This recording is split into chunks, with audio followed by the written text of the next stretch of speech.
ആയിരിക്കുമ്പോൾ എങ്ങനെയൊക്കെയോ തപ്പിത്തടഞ്ഞാണ് നമ്മൾ നടക്കുന്നതെന്ന് എല്ലാവരും കരുതും.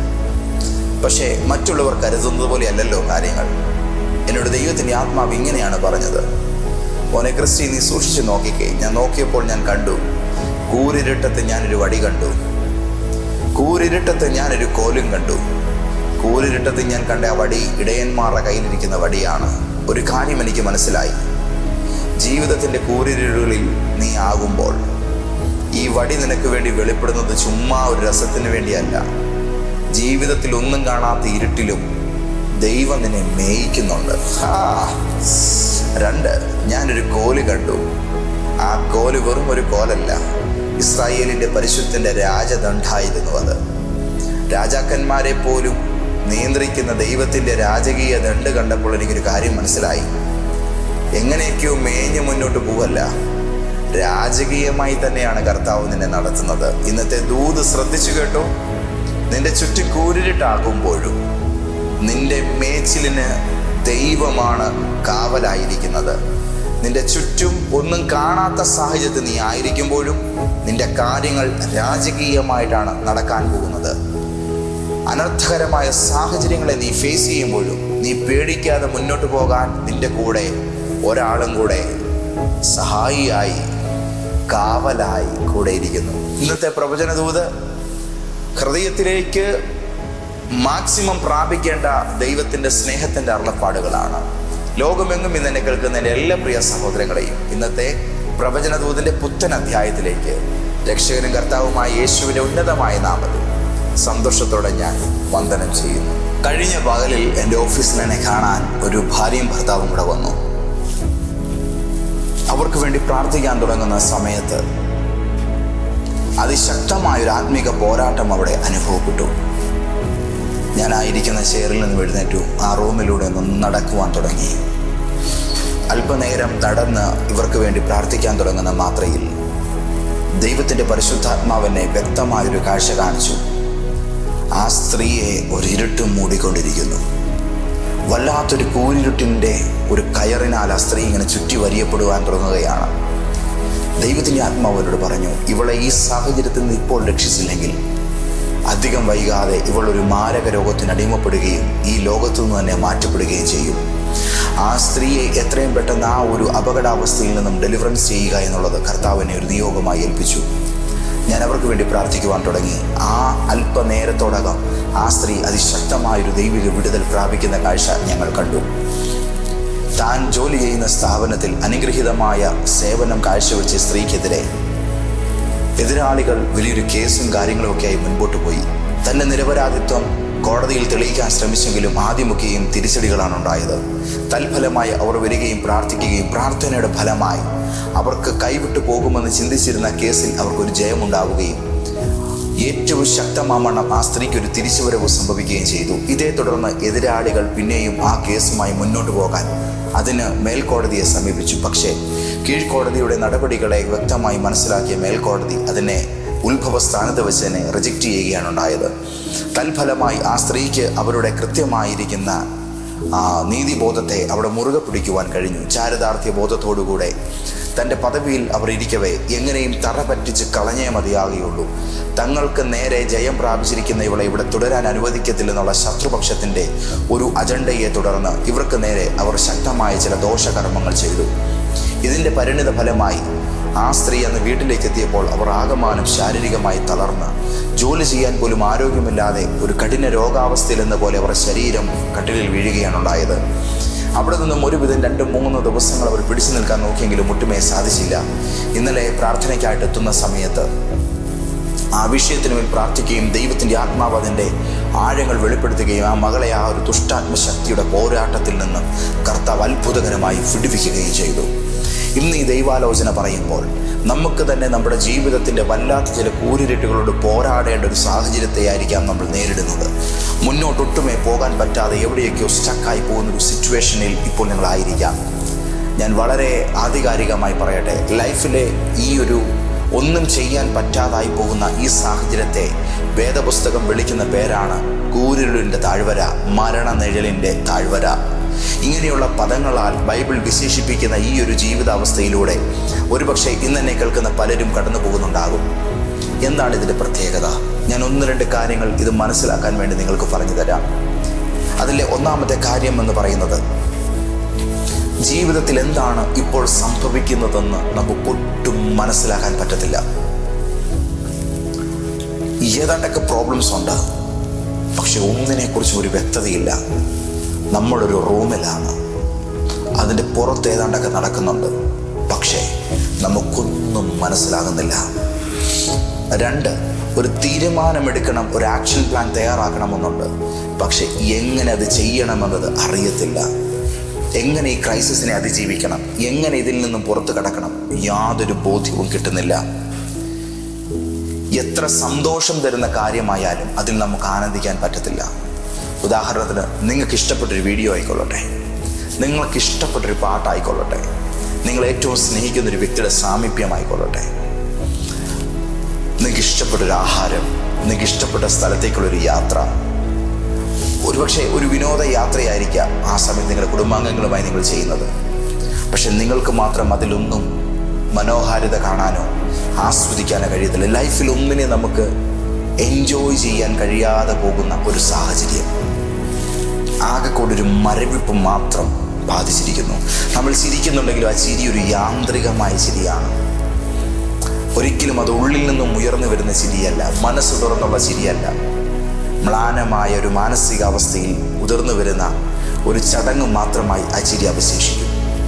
ഇങ്ങനെയൊക്കെയുള്ള സാഹചര്യങ്ങളിലൂടെ കടന്നു പോകുമ്പോൾ ഓർത്തുകൊള്ളുക, നമ്മളായിരിക്കുന്നത് ഈ കൂരിരുട്ടിലാണ്. ഇനിയും ഇതിൽ നിന്നും ഒന്ന് പുറത്തു കിടക്കാൻ ഒരു സഹായം ചോദിക്കാം. നമുക്ക് നമ്മളെ ഹെൽപ്പ് ചെയ്യുമെന്ന് ഉറപ്പുള്ളൊരു വ്യക്തിയുടെ അരികിൽ നമ്മൾ ചെല്ലുകയാണ്. ഞാൻ എന്നെ പോലൊരു സിറ്റുവേഷനിലാണ്, എന്നെ ഹെൽപ്പ് ചെയ്യണം. ഇങ്ങനെ നമ്മൾ പറയുമ്പോൾ നമ്മളോട് കരുണ തോന്നുമെന്ന് നമ്മൾ ചിന്തിക്കുന്ന വ്യക്തിക്ക് പോലും നമ്മളുടെ ആ വേദനയിൽ ഒരു വിധത്തിലുള്ളതായ സഹതാപമോ സഹായ മനസ്കതയോ തോന്നില്ല എന്നുള്ളതാണ്. കാരണം അവർ നമ്മളിലേക്ക് നോക്കുമ്പോൾ അവർക്ക് നമ്മളിൽ കാണാൻ പറ്റുന്നത് ഇരുട്ടായതുകൊണ്ട് യാതൊരു വിധത്തിലും ഒരു സഹായവും പിന്നെ നമുക്ക് ലഭിക്കുന്നില്ല. അങ്ങനെ സഹായം ലഭിക്കുമെന്ന് ഉറപ്പുള്ളിടത്തു നിന്ന് പോലും നാം തിരസ്കരണങ്ങൾ നേരിടുമ്പോൾ വല്ലാതെ അങ്ങ് ഒറ്റപ്പെട്ടു പോയി 1000 കൽമഴകൾ തലയ്ക്ക് മീതെ പെയ്യുന്നു എന്നുള്ളതായൊരു സാഹചര്യത്തിൽ നമ്മളായി പോകും. മരണനിഴൽ എന്ന് പറഞ്ഞാൽ ആ സമയത്തെ ഏറ്റവും വലിയ പ്രേരണ എന്താണെന്ന് ഞാനൊരു നാക്കുകൊണ്ട് പറയണ്ടല്ലോ. അതെ, നമുക്കത് തോന്നും. 100 തവണ നമുക്ക് തോന്നും. പിന്നെ നമ്മൾ അത്തരം ഒരു സാഹചര്യത്തിന് വിധേയപ്പെടാത്തതിൻ്റെ കാരണം ഒരുപക്ഷെ നമ്മൾ ഏറ്റവും കൂടുതൽ സ്നേഹിക്കുന്ന നമ്മുടെ ചില പ്രിയപ്പെട്ടവരുടെ മുഖങ്ങളൊക്കെ ആയിരിക്കാം. ഇങ്ങനെയുള്ളൊരു അവസ്ഥയിലൂടെ കടന്നു പോകുന്ന സമയത്ത് ആരെക്കൊണ്ടും രക്ഷിക്കാൻ പറ്റില്ല എന്നുള്ള നിലയിൽ നമ്മളൊരു ജീവിതാവസ്ഥയിൽ ചെന്നിങ്ങനെ കുടുങ്ങി നിൽക്കുമ്പോൾ ആ കുടുക്കിനെ നോക്കിയാണ് ബൈബിൾ പറയുന്നത്, നീ ആയിരിക്കുന്നത് മരണനിഴലിൻ്റെ താഴ്വരയിലാണ്, കൂരിരുട്ടിൻ്റെ താഴ്വരയിലൂടെയാണ് നീ ഇപ്പോൾ യാത്ര ചെയ്യുന്നത്. എങ്ങനെയും പുറത്തു കടക്കുവാൻ വേണ്ടി ആഗ്രഹിക്കുമ്പോഴും ബൈബിൾ പറയുന്നു അതിൽ നിന്നും കുറുക്കു വഴികളൊന്നും തന്നെയില്ല. ഈ സാഹചര്യത്തിലൂടെ കടന്നുപോയേ പറ്റൂ. ഭൂമിയിൽ മനുഷ്യനായി ജനിച്ച എല്ലാവരും ഒരു തവണയെങ്കിലും ഇങ്ങനെയുള്ളൊരു സിറ്റുവേഷനിലൂടെ കടന്നു പോയിട്ടുണ്ട്, അല്ലെങ്കിൽ പോകേണ്ടതായിട്ട് വരും. കടുത്ത പ്രണയ നൈരാശ്യത്തെ തുടർന്ന് ഞാനൊരിക്കൽ പ്രാർത്ഥിക്കുവാനായിട്ടൊരു ചെറുപ്പക്കാരനെത്തി. ആ പ്രണയ നൈരാശ്യം എന്ന് പറയുന്ന ആ ഒരു പ്രശ്നത്തെ തുടർന്ന് അവരുടെ കുടുംബാംഗങ്ങൾ ആ കുട്ടിയെ കൊണ്ട് വരുമ്പോൾ ആ കുഞ്ഞിൻ്റെ മേൽ വ്യാപരിച്ച് നിന്നിരുന്നത് പ്രണയ നൈരാശ്യത്തിൻ്റെ മറയ്ക്ക് പുറകിലുള്ള ഒരു മരണത്തിൻ്റെ വല്ലാത്ത പ്രേരണയായിരുന്നു എന്നുള്ളത് ദൈവത്തിൻ്റെ ആത്മാവ് ബോധ്യപ്പെടുത്തി. അല്പനേരം അവന് വേണ്ടി സംസാരിച്ചിട്ട് ഞാൻ ആത്മാർത്ഥമായിട്ട് പ്രാർത്ഥിക്കുമ്പോൾ ആ പൈശാചിക മണ്ഡലം ആ കുട്ടിയിൽ നിന്നും അഴിഞ്ഞു മാറുന്നൊരു കാഴ്ച കണ്ടു. അമിതമായ ഡ്രഗ്സിൻ്റെ അഡിക്ഷനും ഉപയോഗവും പല വിധത്തിലുള്ളതായ ഇത്തരം കൊള്ളരുതാത്ത പ്രവർത്തനങ്ങളുടെ പ്രേരണകളൊക്കെയും ജീവിതത്തിൽ ഒരു വ്യക്തി ഏറ്റെടുക്കുന്ന നിമിഷം അവർക്കുണ്ടാകുന്ന ഒരു പ്രചോദനം ജീവിതം സന്തോഷകരമായി മുന്നോട്ട് കൊണ്ടുപോകുവാനുള്ളൊരു പ്രചോദനമല്ല, അതിനെ നശിപ്പിക്കുവാനുള്ളൊരു ദുഷ്ടപ്രേരണയാണ്. ഇത്തരത്തിൽ സാത്താൻ ഉള്ളിൽ കടന്ന് മനുഷ്യനിൽ പ്രേരണ ചെലുത്തുന്ന ഈ നിഗൂഢമായ ജീവിതത്തിൻ്റെ കൊള്ളുവേലാത്ത ഘട്ടത്തിൽ നിൽക്കുമ്പോൾ കർത്താവായ യേശുവിനെ സ്തുതിക്കുകയും ആരാധിക്കുകയും യേശുവിനോട് പ്രാർത്ഥിക്കുകയും ചെയ്യുന്ന ഒരു വ്യക്തിയുടെ ജീവിതത്തിൽ മാത്രം വ്യത്യസ്തമായ ഒരു സംഭവം നടക്കും. അവർ നടന്ന് ജീവിതത്തിൻ്റെ ആ ഒരു ചേരിയിലേക്ക് കയറുമ്പോൾ ആ ഒരു സെഗ്മെൻറ്റിലൂടെ അവർ കടന്നു പോകുമ്പോൾ ലോകത്ത് ആർക്കും അനുഭവിക്കാൻ കഴിയാത്ത ചില എക്സ്പീരിയൻസുകളാണ് അങ്ങനെയുള്ള സിറ്റുവേഷനിൽ ദൈവം അവർക്ക് വേണ്ടി ഒരുക്കി വെച്ചിരിക്കുന്നത്. ജീവിതത്തിൻ്റെ താഴ്വരയിൽ നിൽക്കണോ പർവ്വതത്തിൽ നിൽക്കണോ എന്ന് ചോദിച്ചാൽ എല്ലാവരും പറയും എനിക്ക് നിൽക്കേണ്ടത് പർവ്വതത്തിലാണ്. കാരണം ഉയരങ്ങളിൽ നിൽക്കുവാനാണ് നമ്മളെല്ലാം ആഗ്രഹിക്കുന്നത്. പക്ഷേ ഇത് താഴ്വരയാണെന്ന് പറയുമ്പോൾ ജീവിതത്തിൻ്റെ തന്നെ ഒരു ഉയർച്ചയെ എവിടെയോ പിടിച്ച് കെട്ടിക്കളഞ്ഞ, വല്ലാതെ നമ്മളെ വലിച്ച് താഴ്ത്തി കിട്ടുകളഞ്ഞൊരു സിറ്റുവേഷനായിട്ട് നമുക്കിതിനെ കാണാം. ബിസിനസ് ഡള്ളായിരിക്കുന്നു, ഫിനാൻഷ്യലി ഭയങ്കരമായ ഡ്രൈനസ് അനുഭവിക്കുന്നു, ഫാമിലി ലൈഫിലൊരു സന്തോഷമില്ല, ഒറ്റയ്ക്ക് കിടന്നുറങ്ങുന്ന ആ ഒരു കിടക്കയിൽ പോലും എവിടെയൊക്കെ ഹൃദയം കൊണ്ടുള്ള അകൽച്ചകൾ ഫീൽ ചെയ്യുന്നു.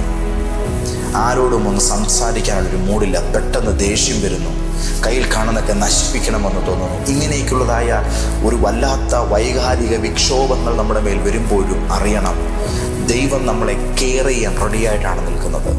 നിൻ്റെ ഈ ഒരു ജീവിത സാഹചര്യത്തിൽ മറ്റുള്ളവർ തകരുന്ന ഈ ഒരു സിറ്റുവേഷനിൽ ദൈവം നിന്നെ കടന്നു പോകാൻ അനുവദിക്കുമ്പോഴും നിങ്ങൾ ഇന്ന് വരെ അനുഭവിച്ചിട്ടില്ലാത്ത ചില പുത്തൻ അനുഭവങ്ങളുമായി കർത്താവ് നിങ്ങൾക്ക് വേണ്ടി സാഹചര്യത്തെ മാറ്റിമറിക്കുകയാണ്.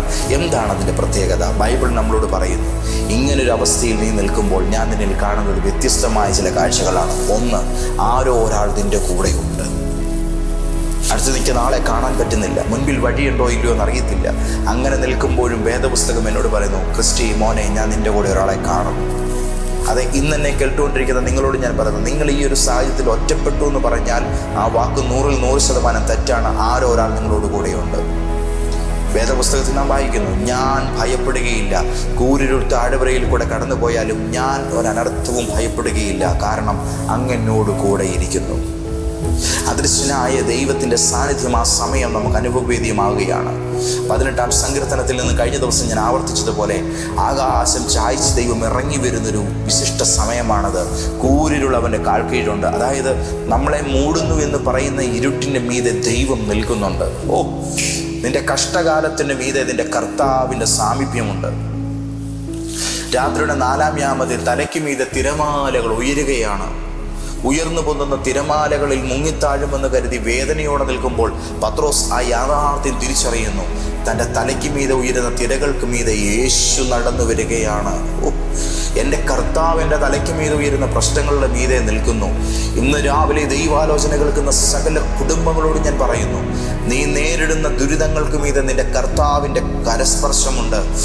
നീ അനുഭവിക്കുന്ന ഇല്ലായ്മയ്ക്ക് മീതെ നിന്റെ ദൈവത്തിൻ്റെ സമൃദ്ധമായ കരം നിന്നെ സഹായിക്കാൻ വേണ്ടി ഇന്ന് വെളിപ്പെടുകയാണ്.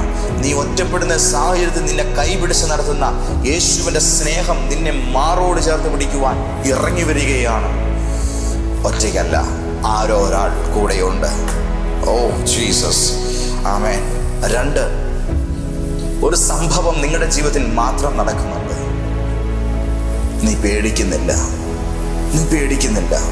എൻ്റെ ജീവിതത്തിലെ വല്ലാത്തൊരു ഇരുളിൻ്റെ ഘട്ടത്തിലൂടെ ഞാൻ കടന്നു പോയപ്പോൾ എൻ്റെ പുരയ്ക്കകത്ത് കഥ കടച്ച് ഞാനൊരു മുറിയിൽ തന്നെ പ്രാർത്ഥിച്ചുകൊണ്ടിരിക്കുകയാണ്. ആ സമയങ്ങളിൽ ആ നേരം എൻ്റെ വീട്ടിൽ വന്ന ഒരാൾ എന്നെ കാണാൻ ആ റൂമിലേക്ക് കയറി വന്നു.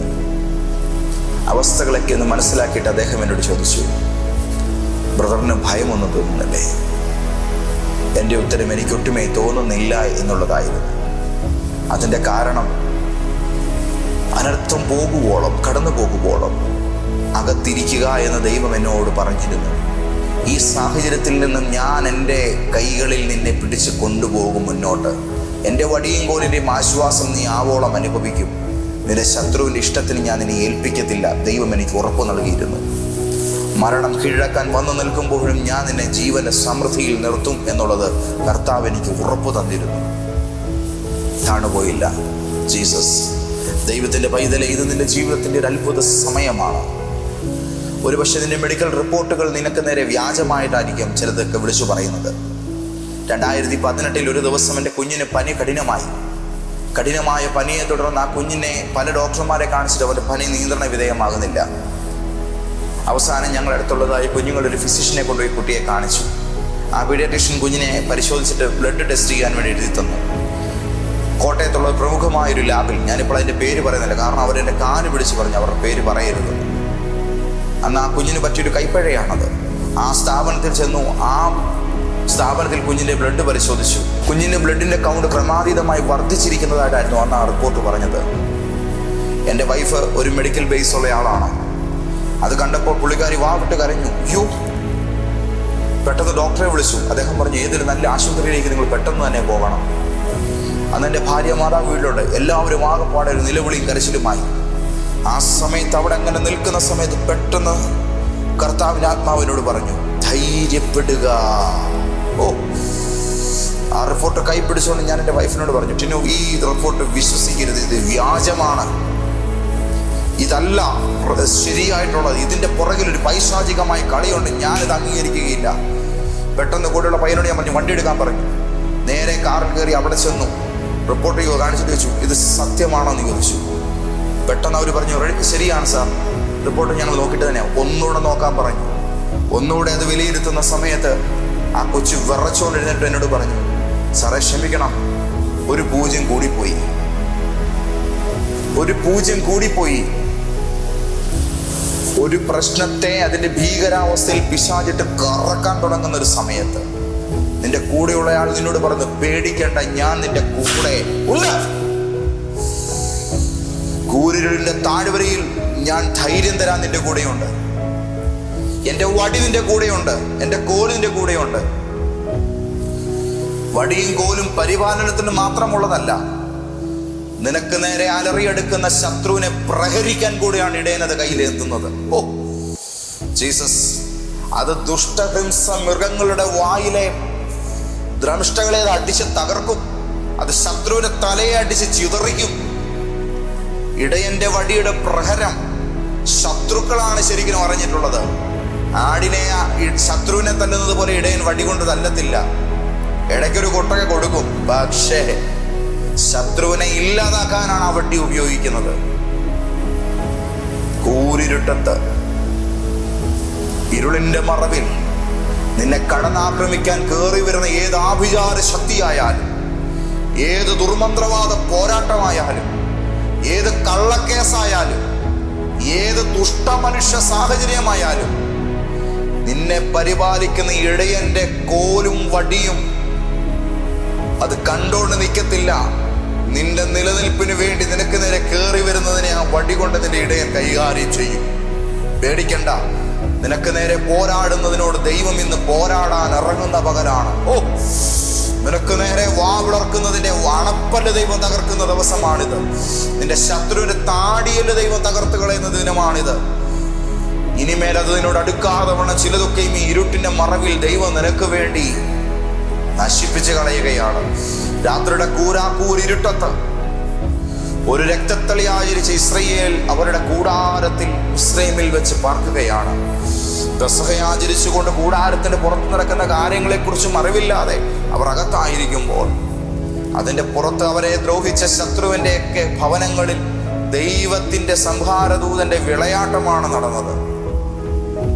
ഇന്ന് ഈ ദൈവാലോചന കേൾക്കുമ്പോൾ ഒരു കൂരിരുളിന്റെ അകത്ത് നീ പേടിക്കേണ്ടതായിട്ടില്ല, നീ ധൈര്യത്തോടായിരിക്കാൻ കർത്താവ് പറയുന്നു. നിന്റെ ധൈര്യം ദൈവത്തിന്റെ സമ്മാനമാണ്.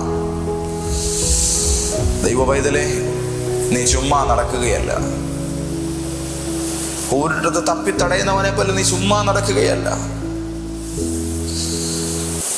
ഞാനൊരു കോല് കാണുന്നു. അത് ആട്ടിടയന്മാരുടെ കയ്യിലിരിക്കുന്ന കോലാണ്. ഈ കൂരിരുട്ടത്ത് നീ വെറുതെ നടക്കുകയല്ല. ദൈവത്തിന്റെ ആത്മാവിനോട് ഇങ്ങനെ പറയുന്നു, കൂരിരുട്ടത്ത് ദൈവം മേയ്ക്കുന്ന ദൈവത്തിന്റെ കുഞ്ഞാടാണ് നീ. ഈ കൂരിരുട്ടത്ത് നീ തപ്പിത്തടഞ്ഞ് നടക്കുകയല്ല. നിന്നെ പരിപാലിക്കുന്ന ഇടയന്റെ വടിയുടെയും കോലിന്റെയും സാമീപ്യത്തിൽ നല്ല ഇടയനായ കർത്താവ് നിന്നെ മേയിച്ചുകൊണ്ട് നടക്കുകയാണ്. ലോകത്തിന്റെ കൂരിരുട്ടുൾ സാഹചര്യങ്ങളിൽ സകല മനുഷ്യരും തപ്പിത്തടഞ്ഞ് നടക്കുമായിരിക്കും. പക്ഷെ മേഞ്ഞു നടക്കുന്ന ഒരു കുഞ്ഞാടിനെ ഞാൻ കാണുന്നു. ആ കുഞ്ഞാടിന് നിന്റെ പേരും നിന്റെ മുഖവുമാണ്. അതേ, ഒരു വടിയും കോലും ഞാൻ കാണുന്നു, ഒരു കോല് ഞാൻ കാണുന്നു. അത് ഇടയന്റെ കോലാണ്. ആ കോലിന്റെ സംരക്ഷണത്തിൽ ഈ കൂരിരുട്ടത്ത് ദൈവം നിന്നെ മേയിച്ചുകൊണ്ട് നടക്കുകയാണ്. Glory to Jesus. ഞാനൊരു വടി കാണുന്നു, ഞാനൊരു കോല് കണ്ടു, ഞാനൊരു വടി കൂടെ കാണുന്നു. അത് വെറും ഒരു വടിയല്ല, ഭൂമിയിലെ രാജാക്കന്മാർക്ക് മീതെ ആധിപത്യം പുലർത്തുന്ന രാജാതിരാജാവിൻ്റെ രാജദണ്ഡാണ്. ജീസസ്, രാജാക്കന്മാർ ഭയപ്പെടുന്ന രാജാതിരാജാവിൻ്റെ രാജദണ്ഡ് ഈ കൂരിട്ടത് അത് നിനക്ക് വേണ്ടി വെളിപ്പെട്ടു വരികയാണ്. എന്താ ഇതിൻ്റെ അർത്ഥം? ജീവിതത്തിൻ്റെ കൂരിരുട്ടത്ത് നീ എങ്ങനെയൊക്കെയോ തപ്പിത്തടഞ്ഞ് നടക്കുകയല്ല, നീ മേഞ്ഞ് നടക്കുകയാണെന്ന് ഞാൻ പറഞ്ഞു. നീ വെറുതെ മേഞ്ഞ് നടക്കുകയല്ല, നീ രാജകീയമായിട്ടാണ് മേയുന്നത്. ദൈവം നിന്നെ രാജകീയമായിട്ടാണ് നടത്തുന്നത്. യഹോവ നിന്നെ എല്ലായ്പ്പോഴും നടത്തും, എല്ലായ്പ്പോഴും നടത്തും. ജീവിതത്തിൻ്റെ അന്ധകാരത്തിൽ അവൻ നിന്നെ രാജകീയമായി നടത്തും. ജീവിതത്തിൻ്റെ ഇല്ലായ്മകളിൽ അവൻ നിന്നെ രാജകീയമായി നടത്തും. കൂരിരുട്ടത്ത് നീ തപ്പിത്തടഞ്ഞ് നടക്കുകയല്ല, ദൈവം നിന്നെ മേയിക്കുന്നു. അല്ല, നീ രാജകീയമായ പരിപാലനം, രാജകീയമായി തന്നെ മേഞ്ഞ് നടക്കുന്നു. യെസ്. ഈ കൂരിരുട്ട് നിന്റെ നേരെ കയറി വന്നപ്പോൾ ഒരാൾ നിനക്ക് വേണ്ടി ആകാശം ചായ്ച്ചിറങ്ങി വന്നു. ഈ കൂരിരുട്ട് നിനക്ക് അനർത്ഥമാകാതെ അവിടെ നിനക്ക് ആശ്വാസകാലമാക്കാൻ ദൈവത്തിൻ്റെ ആത്മാവിനോട് ഇങ്ങനെ പറയുന്നു. ഇന്ന് ഈ ദൈവാലോചന കേൾക്കുന്ന കുടുംബങ്ങൾ ഇപ്പോൾ നേരിടുന്ന ചില പ്രശ്നങ്ങൾ ഇന്ന് സൂര്യാസ്തമയത്തിന് മുമ്പ് അവർക്ക് ആശ്വാസമായി മാറാൻ പോകുകയാണ്. ഒരു സന്തോഷത്തിൻ്റെ വാർത്ത നീ കേൾക്കുക. കഴിഞ്ഞ ദിവസം ഗ്രേസ് എന്ന് പറയുന്നൊരു സിസ്റ്ററുടെ ഒരു സാക്ഷ്യം എന്നോട് ആ സഹോദരി പറഞ്ഞു, പാസ്റ്റർ എൻ്റെ കാര്യം ഒന്ന് പറയണം. അതിൻ്റെ പേരിലാണ് ഞാൻ പറയുന്നത്. ഒരു RN എക്സാം എഴുതുവാൻ വേണ്ടി താൻ വെയിറ്റ് ചെയ്യുന്നു. യാത്രയുടെ കാര്യങ്ങളെല്ലാം ക്രമീകൃതമായി, പക്ഷേ എവിടെയൊക്കെ ഒരു ഡിലേ നേരിടുകയാണ്. യാതൊരു വിധത്തിലുള്ളതായ ഒരു ചലനവും ആ മകൾക്ക് കാണാൻ കഴിയുന്നില്ല. പ്രാർത്ഥിച്ചപ്പോൾ അന്ന് 5 മണിക്ക് മുൻപ് ഒരു മിറക്കിൾ നടക്കുമെന്ന് കർത്താവ് പറഞ്ഞു.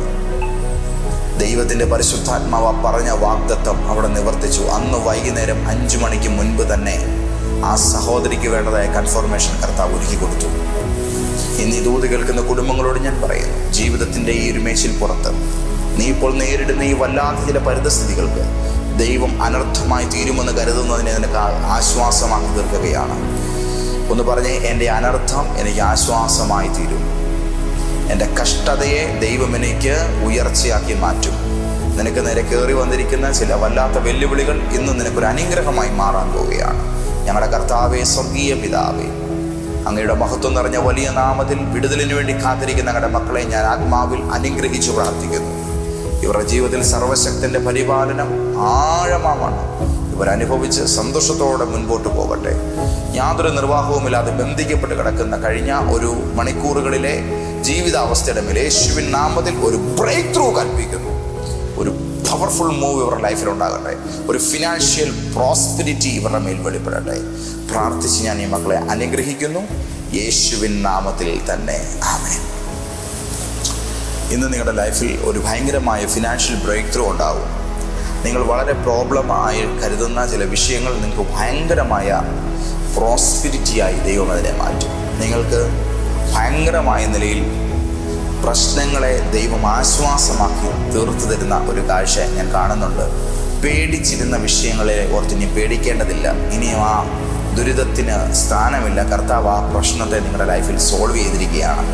അപ്പോൾ സന്തോഷത്തോടെ ഇന്നത്തെ ദിവസമായിരുന്നാലും നമ്മുടെ വിശുദ്ധ ആരാധന കോട്ടയത്ത് നാഗമ്പടത്തുള്ള റെഡ് ക്രോസ് ഓഡിറ്റോറിയത്തിൽ എല്ലാ ഞായറാഴ്ചയും നടക്കുന്നു. ഈ സൺഡേയിലെ വിശുദ്ധ ആരാധനയിലേക്ക് ഞാൻ നിങ്ങളെ സ്വാഗതം ചെയ്യുന്നു. കർത്താവ് ധാരാളമായി നിങ്ങളെ അനുഗ്രഹിക്കട്ടെ. ആമേൻ.